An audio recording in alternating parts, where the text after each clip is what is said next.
Hi, thanks for tuning into Sex Lives Unfiltered today. Today's episode is a question and answer format.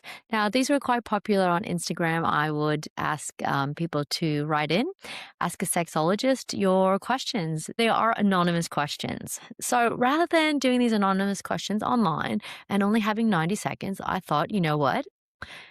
This is my show and I can make it work. And that way we can take our time with the questions because some of them deserve a lot more than a 90-second reply. So here we go. All right. So the first question, dear Lauren, I have been with my partner for a really long time. I don't find them attractive anymore. What do you think I should do? The word attraction is okay. Firstly, I find that the word attraction fascinating because a lot of people will talk about this. A lot of couples and a lot of individuals will talk about this, especially in longer term relationships. I don't find my partner attractive anymore. The interesting part about that is when it comes to attraction, I think most people think it means physical attraction. I look at somebody and I don't find them visually attractive.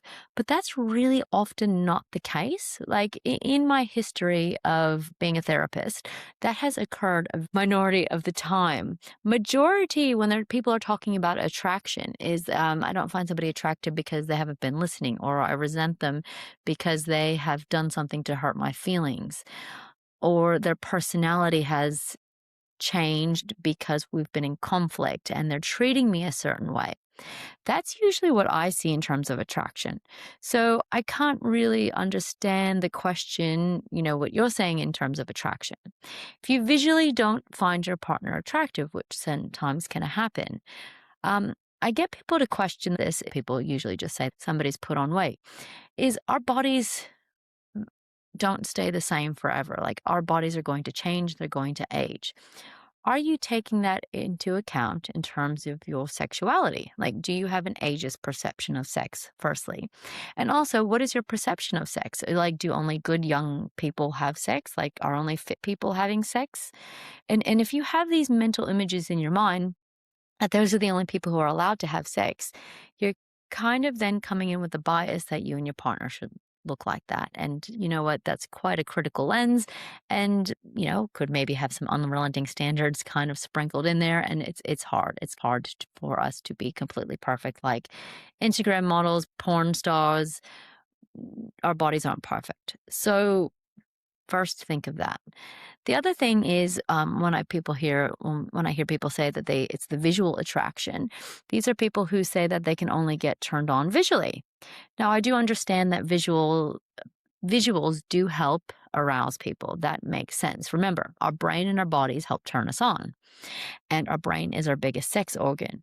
But if we're going to tell ourselves, I don't find this person attractive, why on earth would you want to have sex with them? Like, it doesn't make sense. So if you're telling yourself that all the time or right before you have sex, you kind of don't stand the chance to even have sex or even have the sex be good because you're telling yourself that I don't visually find them attractive.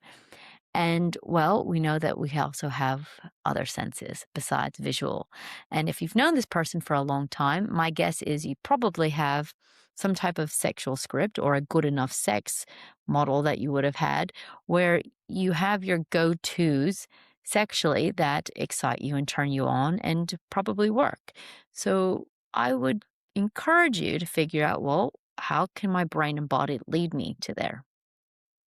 If it's not the visual attraction, if it has nothing to do with the aesthetics, and it is the latter of what I was having a conversation about earlier, about, well, I don't find them attractive because of how they're treating me or the conflict that we've been engaging in. I don't find them attractive because how they're treating our children or that they don't have any interests. They become very insular. These are things to really talk about with your partner, and try to understand, is there actually a resolution here? Right? Do we need to start changing behaviors and talk about these things so that we can have a better, thriving sex life? Hopefully that answers your question. That is a little bit more timely than that 90 seconds.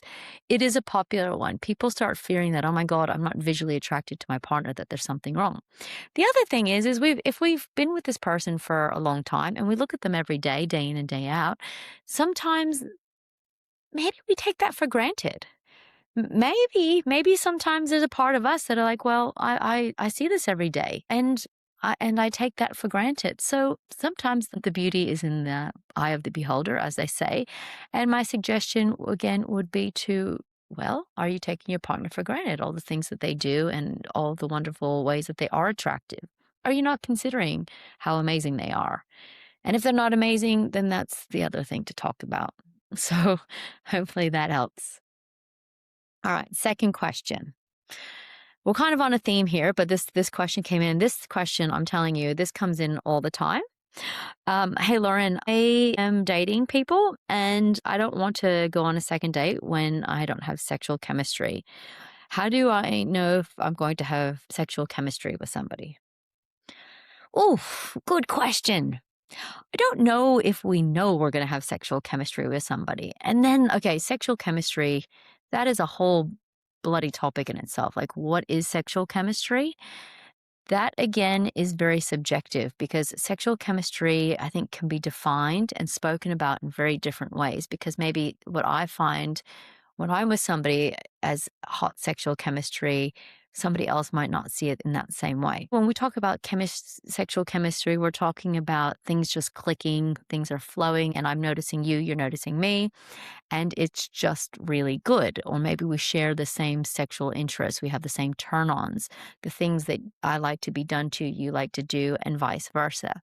That can sometimes look like sexual chemistry. The interesting thing about sexual chemistry is it can be built. Sometimes you can have it great the first one or two times and it just deteriorates. Other times it can be not so good the first few times and it actually builds. So I guess if we're putting all of our eggs in the sexual chemistry basket to say, I need that chemistry from the start to continue having sex or even interested in people, that might be discouraging yourself or giving yourself and the other person the opportunity to build upon sex. Like, sex is a skill. It is something that two people aren't always going to be perfect at. And it's never going to be perfect every single time. So if you're able to meet somebody who actually is a good listener, they have empathy, they can advocate for their needs, they respect and they consent, and they tick a lot of boxes and there are a lot of green flags, I would be hesitant to not see them again based purely on not having that perfect, fantastic sexual chemistry the first time you met them. I would give them the opportunity. And if after a little while, and after several sexual sessions, you find that it hasn't been so good, um, it's a hard topic to broach. But instead of saying, these are all the things I don't like and this is why we can't continue, I would have the conversation in a very different way. I would have the conversation of encouragement, like, hey, I really love this, this, and this. I find it really hot when partners do this. Is this something you're interested in? Another thing that comes across in my office a lot of times is different kissing styles. Not everybody enjoys kissing or has the same style. So if you like kissing and you think the other person's not a good kisser, you might say, oh my gosh, I love kissing so much. Could we do more of that because it really turns me on? People usually aren't inherently selfish lovers. Sometimes people are selfish, but for the benefit of the doubt, there are many people out there who want to please, who want to engage in positive sexual experiences, who want to engage in a reciprocity of pleasure. So if you can kind of foster that and talk about that with somebody and they're on board to work with you, not discount how challenging that is to tell somebody, I'd love to practice kissing. They might say, do you think I'm a bad kisser? You might just say, I just feel like we have different kissing styles and I want to figure out a style that that really gets us both going. Or I'd like to get it into the groove that, turns us both on, rather than going, I don't like the way you kiss and I don't want to date you anymore. Are we really all getting that picky to where we don't want to date and people are disposable just purely because of the kissing style? That's a possibility, and we are all entitled to do as we please. So that is my roundabout, long-winded response to sexual chemistry and how tricky sexual chemistry actually is. Okay, so another interesting third question that I'm taking today is, well, this is a good one. Hey, Lauren, my partner loves to do dirty talk while we're at it. I hate it and it turns me off. I just don't know how to tell him I absolutely hate it because he loves it. Oof, I feel for you on that one. Look, it's not uncommon for one person to like something and another person to not like it. I just want to normalize that by saying that happens to everybody, right? No matter who we're having sex. Even sometimes if it's the same person, we just might like something one time and not like something the other. What I'm reading between the lines is that it sounds like you're preempting your partner or your husband to get rejected or you're going to hurt his feelings. And I can empathize with that. And it sounds like you're at least being mindful of his feelings. Yeah. How do you tell somebody you don't like something that they like? It's a really good question. The first way to approach this topic, is there anything that he does do that you do like? Because I would always start with a positive. Like that's one of my it's one of my tricks when it comes to sexual communication is to be able to talk about the things that we do like. So, I don't know, let's say he's really good at kissing, for example. If we're debriefing about sex a day later, I'd say, "Oh my god, it gets me going when you kiss me on my neck and over here, and I just absolutely love that." And ask him then, "Do you enjoy doing that to me?" And he'll say, "Yes," or maybe he'll say, "Oh, that's not his favorite thing," but he knows you like it. And I guess what you're trying to do is you're trying to get a feel for who likes what and who's willing to do things and what maybe you both do for the other person. The next thing I would then ask is or say is, um, I noticed that you really love dirty talk. Is that something that really turns you on? And he might say, yeah, and I really like when you get into it, or I really love imagining things or running fantasies. That's a really big turn on for me. And I would just empathize. Say, yeah, no, I get that. I notice that you do that a lot, or you know, s- um, I get that. It's okay. I appreciate that. That's a turn on for you. That's just not something that I always like. Sometimes when I hear you speaking in my ear, that's a turn on for you. And whilst I get that you like it, sometimes it gets me distracted and it makes me feel anxious that I have to respond because I don't always know how to respond. Or I start thinking about the things you're saying rather than being present with you, and it throws me off and I get out of the mood. Right? So you're talking about your experience. You're not saying what he likes is, you're not shaming him. You're not saying anything about him or his character. You're just saying your experience about what's going on during the session. I think you're catching my drift. Right? So I think that's reasonable. Hey, you know what? I get that turns you on. I know that's your thing. I'm happy to do that sometimes, but also sometimes for me it really turns me off. So how do I let you know when it's a turn off for me that, you're okay with in the bedroom? Or how can I let you know that today's not a day for that? And he might just say, just tell me. Just bloody tell me. That's what a lot of people say is I just want to know. I just want to know what's going on for you. And I think like that's the key here. Most people really want to know because they don't want their partner engaging in stuff that they don't like to do. They don't want to be doing things to the partner that turn them off or make them feel yuck or, et cetera, et cetera. So my guess is he'd say that. I can't say for certain. I've never met you or your partner, but that would be a general hypothesis here. Now, what I'm also trying to hint at is how you approach talking about it. Like, you know, and the broader question to bring to the table to him is, how do we talk about things if we don't like it? Like maybe you don't like some things that I like. I'd love to know about the things that you don't like. And this way, you're then fine tuning your sexual relationship together. It's not one sided. It's not just saying, hey, stop dirty talking because I don't like that or I don't want you to do that anymore. I think the message can be pretty clear that, hey, how can we make our sex life even better? If there's things I do, things you don't do, or things you want me to be doing to make it even better for you, I'm all ears. And I think when you have more of that attitude, I'm not saying you don't have this attitude, but when people take that approach, like it makes people more willing, more excited to say, "Oh, I want to do this thing with you because we're both talking about the things we like," or even better, it's okay if you don't like things and I don't want to do that, and that's okay. So hopefully that helps and can start opening some interesting conversations for you and your husband that can get your sex life going a little bit better. The other thought is maybe he could run a fantasy that you might be into. Maybe there might be things that you are keen to talk about or think about, and that also might turn him on. Maybe there's an overlapping of arousal there, and you guys haven't found it. I know I am the optimist here, and it was just another way of looking at the situation. So, good luck with the dirty talk. Okay. Moving right along. I get a lot of funny questions, by the way.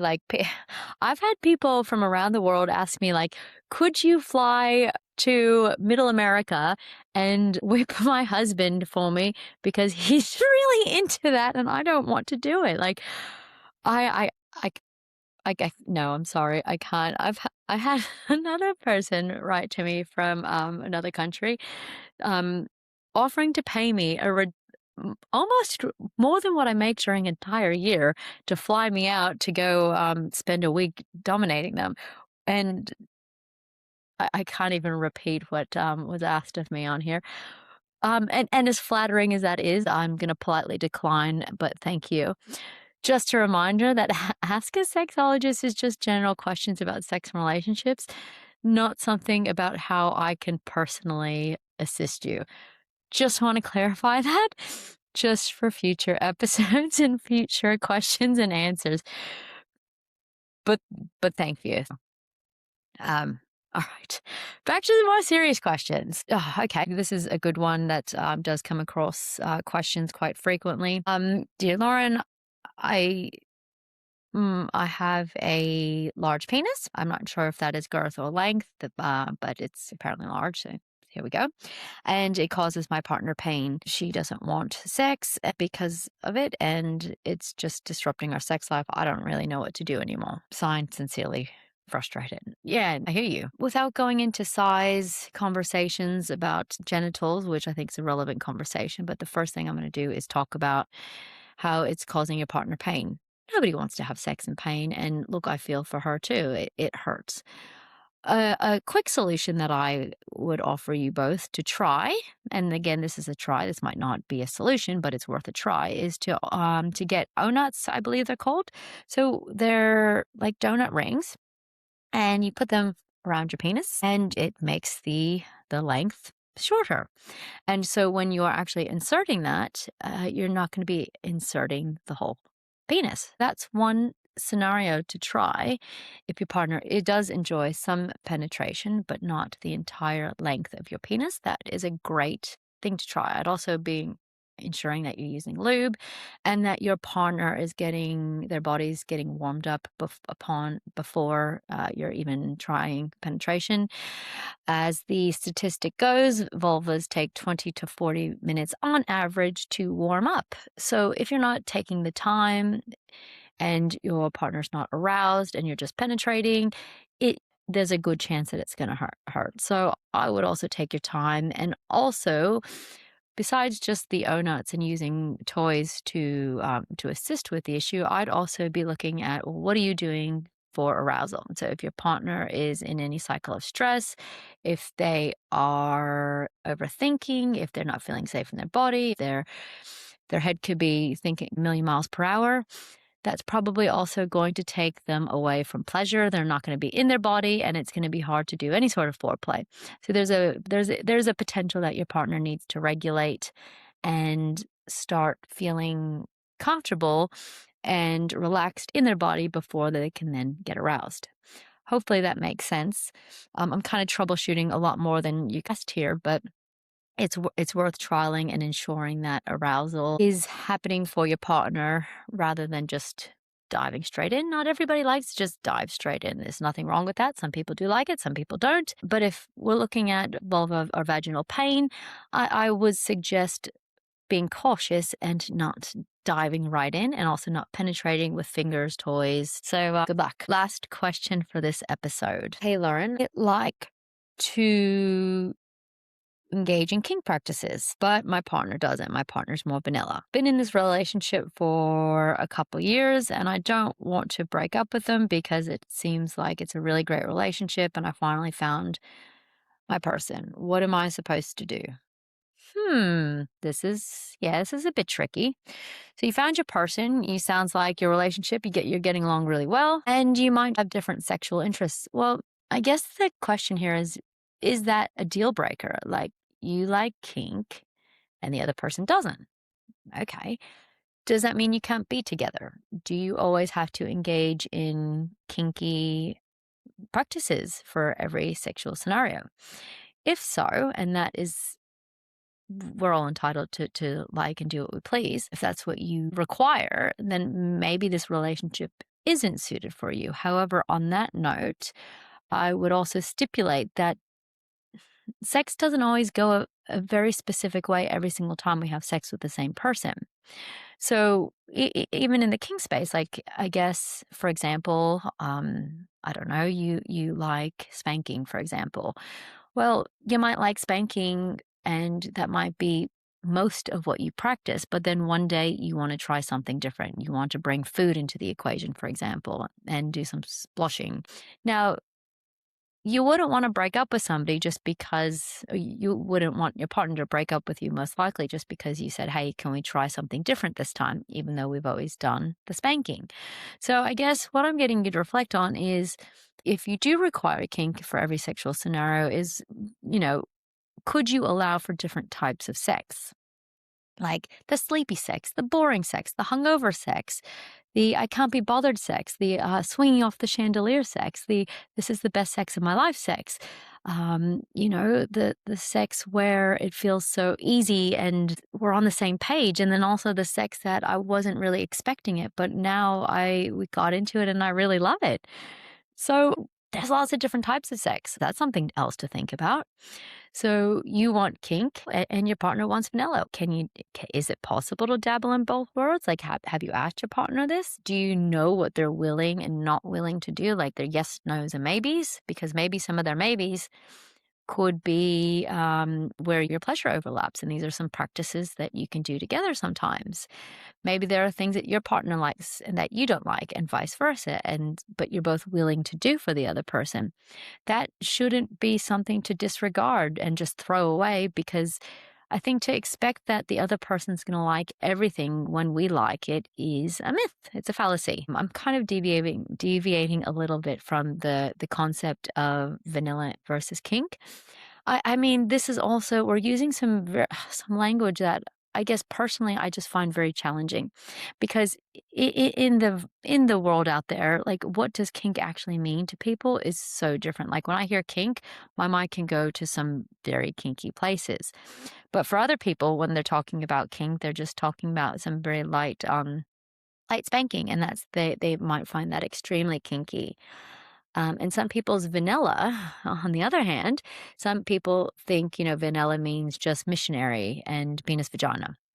Well, for other people who interpret the word vanilla, they might have a very kink sort of style and be inviting a third into their mix, and they think that's a vanilla situation because that is just vanilla compared to what they normally do.